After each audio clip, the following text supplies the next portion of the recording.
Ladies and gentlemen, boys and girls, yet another episode of the talk show.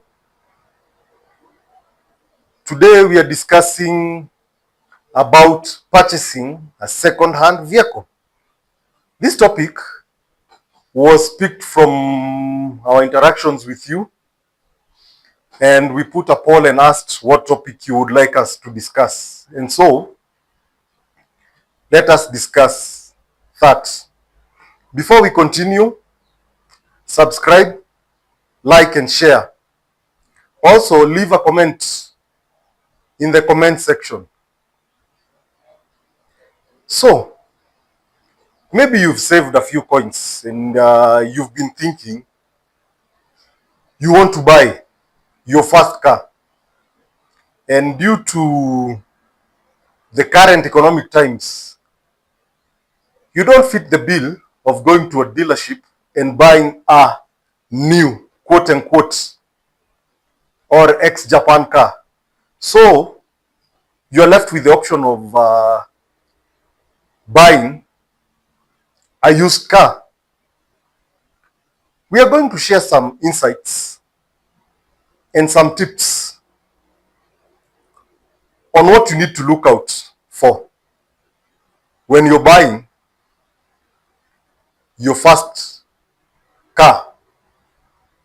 First of all, you have to confirm that one, the vehicle has a logbook, and the logbook is transferable. Because if the logbook is not transferable, then there is a problem.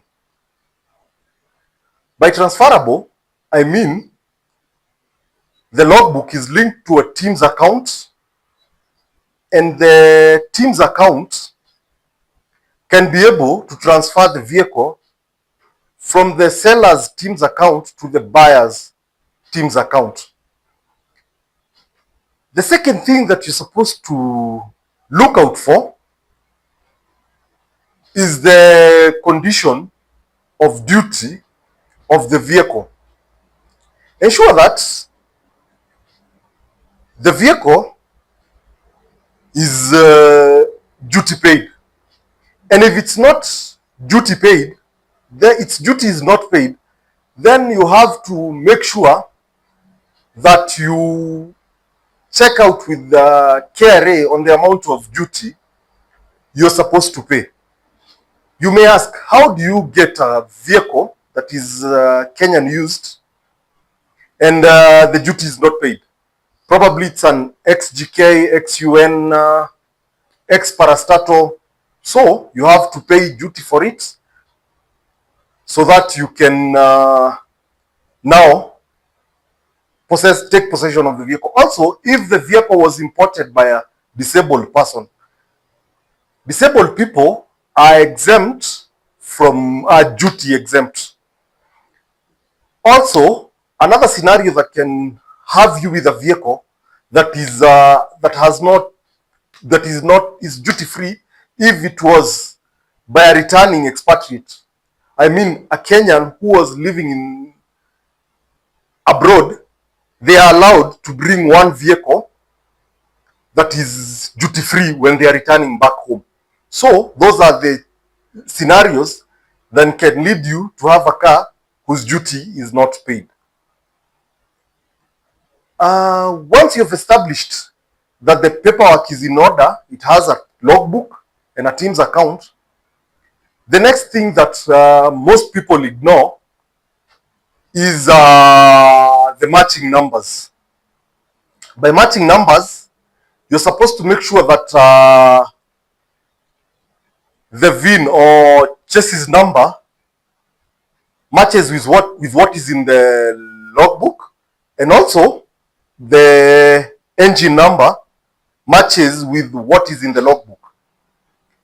If the engine does not match with the logbook, there are two scenarios. They might have changed an engine along the way. So you should insist for the proper engine paperwork so that when you're transferring the vehicle, you can also do the change of particulars on the logbook, so that now the logbook can capture the details in the new engine number can be captured in the logbook. Once you've done with those steps, I think now the next step will be to inspect the vehicle physically, because probably maybe you've seen the pictures on Facebook, on e-platforms maybe. So the next step is, or maybe a broker sent to you the pictures. Said broker being me, among other people. So the next course of action will be to go and see the vehicle in person. So you are advised to tag along with your mechanic or trusted friend, or people who offer pre-purchase inspection. We are going to discuss the type of things you're supposed to look out for when you're purchasing a second-hand vehicle. The first thing that you can look out for, and it's the most obvious, is usually visible dents and dings and misaligning panels. Misaligning panels are usually an indicator of an underlying problem. Primarily, either shoddy repair or maybe a major accident. Having established that the vehicle has no major dents, no dings, the panels are aligning, they might not be 100% aligned, but at least the gaps need to be uniform. And having established that the general condition of the body is fair, the next thing you're supposed to check out for is rust. Because sorting out rust damage can tend to be quite an expensive affair. So the next thing you're supposed to check for is around the hinges, around the door sills, and around the mirror, the windscreen edges. You will check out for rust. You can also check out on the underbody, that is the bottom of the vehicle, to see if there is any visible rust. Being an old car, some rust is permissible, but now gaping holes in the underbody because of rust, and also on the panels, should be a warning sign. If you find that the body is rusted out, it is advisable you walk away, unless either you are a mechanic, or two, you are well loaded, or it's a restoration project. But if it's just your first car and you encounter major rust in the crevices, it is advisable you walk away. The next thing that you should look out for should be obvious leaks. A leakage maybe in the seals around the gearbox of the engine. You will find seepage of oil in those places. So you should if possible, have the vehicle on a ramp so that you can inspect it under and check for signs of leakages. Some leakages can be fixed by seals that are as little as 50 to 100 shillings. But some leakages can be a real pain in the butt. So you need to be very careful with leakages. Again, certain vehicles tend to leak in certain places by default. So you should make sure you check out for that. Also, since we said you should tag along with your mechanic, your mechanic should know which leaks are hazardous to your vehicle's engine or transmission, and which ones you can live by, which ones can be repaired, and which ones you're supposed to walk away. Again, the job of fixing some of these leaks is quite labor intensive, and it takes quite some time and resources. So the mechanic will bill you on that. Having checked on those things, the next thing is to fire the vehicle and listen to obvious signs of engine trouble, like knocking sounds, grinding sounds. You might also pull out the oil dipstick and run the oil through your fingers and check for silvers. If you find silvers in the oil, it's a sign of damage in the sleeves, so it is advisable you walk away. Having gone through that, now it's time you took the vehicle out for a road test. I would advise you take a road test on a small patch of off-road. If it's a bit dusty, it will reveal two things: where dust is getting into the cabin, so probably some rubbers are missing, and also it will give you, when you go off-road on a small section of off-road, you will get a feel of bushes, rackets, and general suspension noises. You can be able to diagnose if the shocks are worn out and stuff like that. After that, you can take a section that has a significant incline, say uphill. What that establishes is if the vehicle is overheating. A vehicle with a worn out gasket, if you run it on a fair hill, it will reveal itself. You will find the needle climbing, and that is indicative of either gasket problem or overheating problem. The radiator might be clogged. So those are things to look out for. A gasket, if it's just a gasket a head gasket that is blown out, it's something that you can replace. It's not so expensive. But then again, that is where your mechanic now comes in. Having established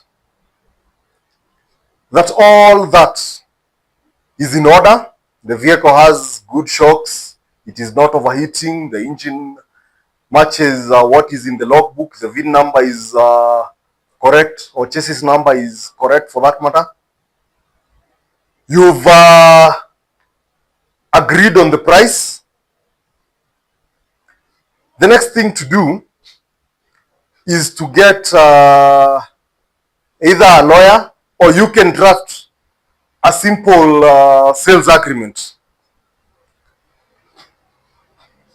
Having done that, then it's time you paid the seller, and they transferred the vehicle to your team's account, and then you take possession of the logbook and the vehicle. It is advisable you always insist on being given the second key, because most vehicles have two keys, so it's advisable you ask for the spare key. Also, when you're buying the vehicle, ensure that you get a jack, wheel spanner, and a spare tire in the deal. Make sure that it's included when you're buying. because most sales are conducted on a as is where is basis. So you can check out for that. If it's not available, you can haggle the price downwards, or you can have the seller provide you on the same. After you've done that, now you have taken possession of the vehicle. What do you do next? You wait till NTSA notifies you that the logbook in your name is available for collection. So you go, leave them with that logbook, and now go back with the logbook that reads your name. And that is how you purchase a second-hand vehicle. There is a step that most people overlook. If you have a friend who is a cop, they can check out for you if the vehicle has been involved